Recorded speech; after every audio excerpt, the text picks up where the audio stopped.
Alright guys, so in today's video, we're going to take a look at polyamory, alright? And we've got an actual article up here that are giving you signs that you may be ready for a polyamorous relationship. Polyamory, you, your partner, having sex with other folks, okay? Other folks. Now, of course, no emotional connection, I don't think. I think you're supposed to forego the emotional connection. It's only physical in nature, okay? Only physical in nature, body-to-body connection. I think that's the way it's supposed to be. But I don't know. We've got these polyamorous relationships. I did multiple videos on my channel. What was it? The one man who had 3 wives. It's like, whew. Man, how you deal with all them women, man? I mean, you know what I'm saying? Just like, Bo, that's a lot of work, cuz. You know what I'm saying? It's a lot of work. But they got some signs up here that you may be ready to take your relationship to the next step. So let's go through these 6 signs, and let's see if you're maybe ready to take your relationship to the next step, or maybe it's something you need to explore as far as polyamory, to maybe give it a little bit of juice, give your relationship a little bit of juice. So right here, is your relationship ready for polyamory? That is the question of the day. 6 signs that point yes. Okay, we're gonna give you 6 signs today. All right, not the 6th sense, but 6 signs, okay?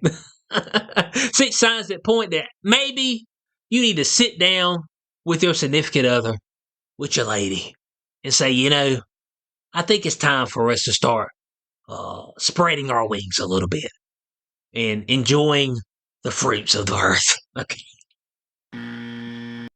Per se, okay? Per se, all right? Per se.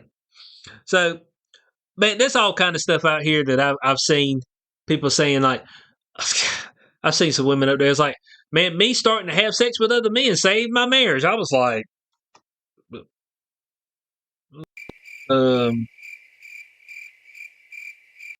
does your man feel the same way? I mean, when you say save it, when you say it was saving your marriage, like, did you actually like mean like actually saving it, or was this like some like innuendo stuff? That's what we were trying to figure out. You know, I want to make sure, you know, because we take words that mean one thing and we spin them and they end up meaning something else when we start speaking them. So I didn't know if it was something like this. But 6 signs. Let's go sign number 1, okay? One-on-one is the loneliest number. So sign number 1. If you doing the one-on-one, you're like, you know what? I really need multiple D's. I really need multiple females, okay? All right? And of course, we got writers to back this stuff up. Sarah Stroh was the first one. Told a reporter, it always felt like a sacrifice to curtail her desires of exploration when in previous one-on-one traditional relationships. To this day, I'm still not sure how much of the problem was limiting my connections with others, and how much of it was that I couldn't even talk about the fact that I had these desires without being accused of not loving my partner enough. I think the latter was the hardest part. Okay, so we all have desires. We all see people who look good, okay? And especially on the men's side, we're driven by testosterone, and we're driven, and it's all visual, and that's to keep the species alive, okay? So our sexual desires are going to be a whole lot more. That doesn't mean that I need to go hit it, but Bo, I see stuff every day that is like, it's definitely hittable. You know what I'm saying? I mean, you see it every day. You look at it, and you're like, yep. That don't mean I'm going to do anything about it. It's just like, yeah. And it doesn't mean that I don't love my woman at home. That has nothing to do with that. So just because I see stuff that looks desirable, doesn't mean all of a sudden I need to get in a polyamorous relationship. But I guess that's what they're saying, okay? When it's like, when you got desire for other people, maybe you just need to start having sex with them. I'm just like, but doesn't everybody have that said desire? Have something spark up, a thought in their mind? That doesn't mean you actually need to do it. You know what I'm saying? That you actually need to do it. But this is the first sign that you may need to go ahead and throw your name in the bucket, okay? If you've got desire for other people. That's just as simple as that. If you got something that sparks up, okay? This is from Sarah Stroh, okay? Number 2, okay? Your mind is a curious one. Oh, we like that one. Polyamory might be good for the curious-minded. Okay. Hey, but hey, they trying to get pandemonium out here, okay? That's what they trying to get. They trying to get pure pandemonium out here. Shit just fall all the way apart, bud. You know what I'm saying? Be falling all the way apart. And look, there ain't gonna be a whole bunch of men gonna be able to pull this off. All right, I'm just letting you know, because most women see most men as disgusting. Okay, that's just all there is to it. All right, men on the other hand, well, our physiological nature has to be able to, or allows us to look at many women as suitors for the advancement and the longevity of our species. And so, I mean, that just kind of is what it is. So we can see multiple suitors. Women, they only see a few, but we'd be like, shit, bro, that's like 200. It harkens back. I remember one time, God, these years ago, but they were having some type of dance thing at a gym I was at. I was on front court. And me and some guys looking in the back court, and they had probably 100 women on the back court. All right, 100 women on the back court. And you sit there, and as a man, you look across all those 100 women, and you sit there and you think, it's like, there was probably 98 of them that you'd be like, yeah, all right. And the other two, if you looked at it long enough, you'd be like, yeah. You'd be like, yeah. You know what I'm saying? I was like, so our physiological nature as a man, it's like, okay, reproduce, testosterone start kicking in. But then women look at things differently. So how many of that 100 women would have seen me or seen the other guy, whatever, and they'd been like, yeah, there might have been 2, maybe 3. You'd have had low percentages out of that 100. I'm just letting you know. That's the way it usually is, okay? That's the way it usually is. So you mind being a curious one, okay? So if you got that curious mind, all right, maybe it's time for you to start banging other folks. All right, stay in your relationship though, but just start banging other folks, okay? Let's see right here. We got Liang Yao. Yao. Okay, we got us a Ling Ling up here. I think this is a Ling Ling. Let's let me get a picture. Man, this is what I need to do. Let me see if I can get pictures of these folks. Sarah Stray. Is this Sarah Stray? Ah, non-monogamy. Here we go. Curious about non-monogamy. Oh, dear God Almighty. Is this? Woo! Guys, this is Sarah Stray. It's her right here. Okay. All right, so that's Sarah Stray. And I mean, it's just like, okay. But this is the one, I'm not sure what I'm looking at. Oh, hell, that's a sex toy. I probably shouldn't have that up here, but I didn't even realize. I just clicked on it. I'm like, she holding something that's red. I'm like, oh, shit. Oh, boy. Oh, here we go. Why boundaries in non-monogamy are tricky. No shit. Oh, shit, they tricky. There's a lot of trickiness. But let's go. We got Liang Yao. Okay? We got Liang Yao. Let's see what she look like. I want to put a face with these people. Liang Yao. Oh, here we go. Polyamory. Hey, they all got Instagram. She got any pictures? So here goes Liang Yao. She about naked there. Okay. So this is Liang Yao. So let's see what she's got to say. If you're curious, they like being energized by learning new things, whether about themselves or other people. So someone who is energized by novelty, learning, and self-discovery, and things like that would be a really good fit for non-monogamy. Stroh also vouched that non-monogamy allows for a lot more flexibility in this area. In past relationships, I suggested trying out threesomes and going to sex parties out of the desire to explore something new.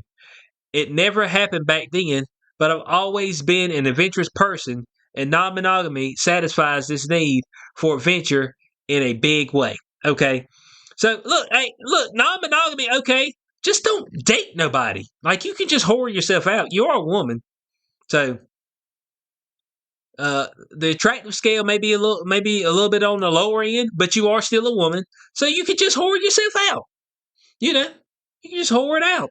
You can non-monogamy all day. You know what I'm saying? Just don't get in a relationship and then be like, hey, maybe we should do some non-monogamy. You just be like, but I got in this relationship, though. Like, if I was going to do non-monogamy, I don't need to be paying for nothing, okay? I mean, a restaurant bill or nothing, okay? I ain't paying for ish, all right? I mean, I'm just letting you know, okay? But this is number 2, okay? It's just number 2. Yeah, number 2. If you got a curious mind, if your mind's curious, you got curiosity about other people, energized by novelty. Everybody's energized by novelty. Everybody's energized by novelty. Why do you think when you first get with somebody, but you doing it like like your life depends on it, okay? You stretching that thing back like your life depends on it, bud.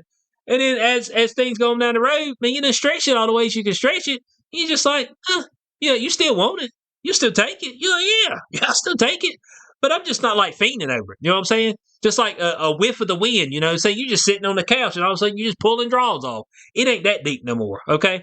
So there it is, curious one. That's number 2. Number 3, other people give you energy, okay? This is also from Yao, okay? Also from Yao. Same chick. Other folk give you energy. Let's see about this, all right?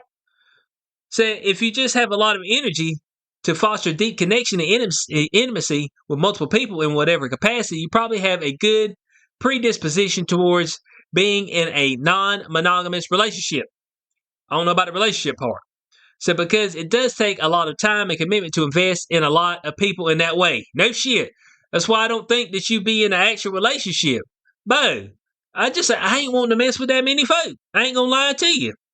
It said the Yao also advises that for those with tight social circles who invest in deeply getting to know only a few people, suddenly branching out into non-monogamy may not be as good of a fit. All right, so that's true right there. It may not be a great fit, okay?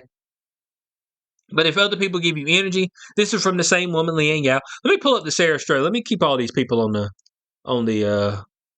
actual on the telly up here. Let's keep all these people on the telly. All right. This is her pregnant. Oh, what she got going on here? Somebody has done knocked this woman up, boy.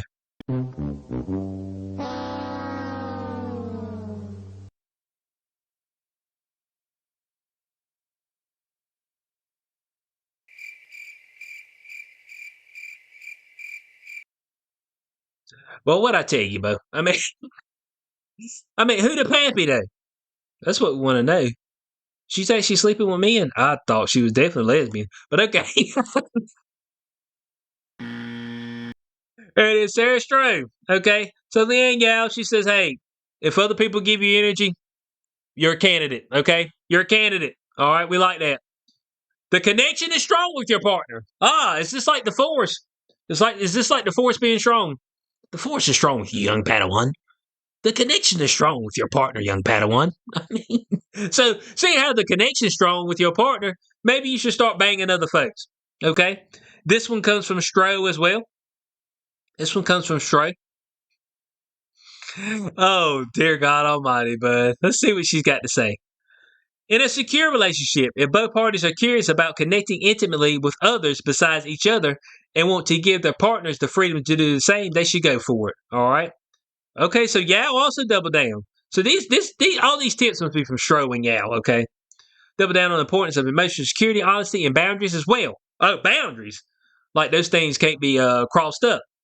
So once you open up the relationship, you can no longer rely on the fact that your relationship is exclusive to prove that you love each other. How do you redefine how you love each other when you have taken away the one thing that so many people base love upon, the fact that you had to forsake all others? What is your relationship without exclusivity? What is the love and commitment between you without exclusivity? All right. And I don't see where this comes down to the connection being strong with the partner. Was that? Did she have something like that in there? Okay, so I guess just if your connection's strong, then you're a candidate. Okay, you're a candidate. Maybe you could open up, and start doing other people because your connection's so strong, your love is so strong, and your love is not tied directly to your intimate behaviors between the two of y'all. That it's okay to open up. Here's the problem: is that somebody else, they go somewhere else and they could catch feelings. You know what I'm saying? Feelings could be caught. All right, and that's when things go awry. And I know there's boundaries and stuff, but then things start to go outside the lines a little bit. You know what I'm saying? When you're younger and you're using crayons, you just scribble the whole picture. That's what kind of happens when you start doing the polyamory. Okay, you ain't trying to color particular sections, particular colors, stay in the lines. You just scribbling a sheet of paper. That's where things can get a little messy. Okay, so you got to be careful. So that's number 4, right? 1, 2, 3, 4. That's number 4 on the list. Connection strong with your partner. If your connection is strong, you are, in fact, a candidate, okay? Number 5, there's a distance in the bedroom, okay? A little bit of distance, all right? Let's see what we got to do here with the distance. Oh, we got a new person up here, Zachary Zane. This sounds like a dude. A dude gonna be able to chime in on some non-polyamory, or not non-polyamory, on polyamory. Let's see what it. Okay, Zachary Zane. Let's see what we got here on Zachary Zane. You can also call me the boy slut, dear.